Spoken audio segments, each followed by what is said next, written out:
तो हमारा न्यूक्लियस जो होता है उसमें कुछ एनर्जी होता है, तो न्यूक्लियस एनर्जी को हम लोग क्या कहते हैं, स्ट्रॉन्ग न्यूक्लियर फोर्स, यानी स्ट्रॉन्ग न्यूक्लियर फोर्स यानी नाभिकीय बल।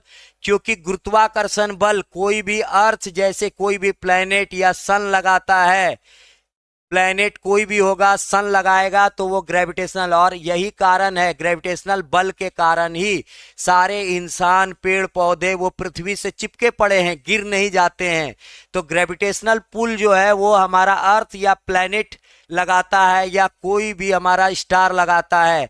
इलेक्ट्रोस्टैटिक फोर्स, इलेक्ट्रोस्टैटिक फोर्स कब जनरेट होता है, जैसे कोई प्लास्टिक है उसको जब हम रब करेंगे तो रब करने के बाद देखिएगा, आप देखिएगा कोई प्लास्टिक का पेन वगैरह बाल वगैरह में घर्षण के कारण जो बल उत्पन्न होगा वो इलेक्ट्रोस्टैटिक फोर्स होगा।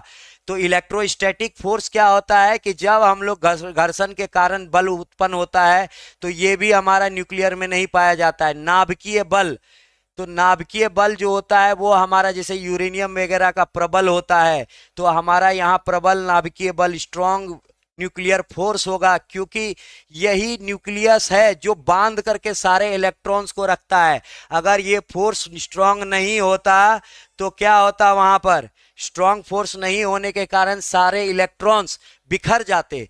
तो इसीलिए यहां पर स्ट्रांग नाभिकीय बल होने के कारण जो है यहां पर स्ट्रॉन्ग न्यूक्लियर फोर्स होने के कारण यहां पर क्या होता है, सारा इलेक्ट्रॉन्स अपने एटम के अंदर बंधे हुए होते हैं। तो ये हमारा जो है आंसर है सी। मुस्कान सानी, वेरी गुड, सी। एक कह रही है निशा भारती, जितना सर पढ़ा रहे हैं कुछ भी नहीं आएगा। निशा भारती को पहले ही क्वेश्चन मिल गया है, 2025 का एक्सपीरियंस से बोल रहे हैं।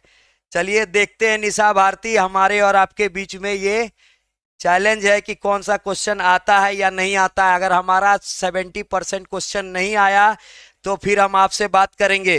अभी तो जो पढ़ा रहे हैं आप पढ़ते जाइए, लेकिन जो हमारा फाइनल सजेशन होगा उससे 70 to 80% मान के चलिए निश्चित है क्वेश्चन आना ही आना है।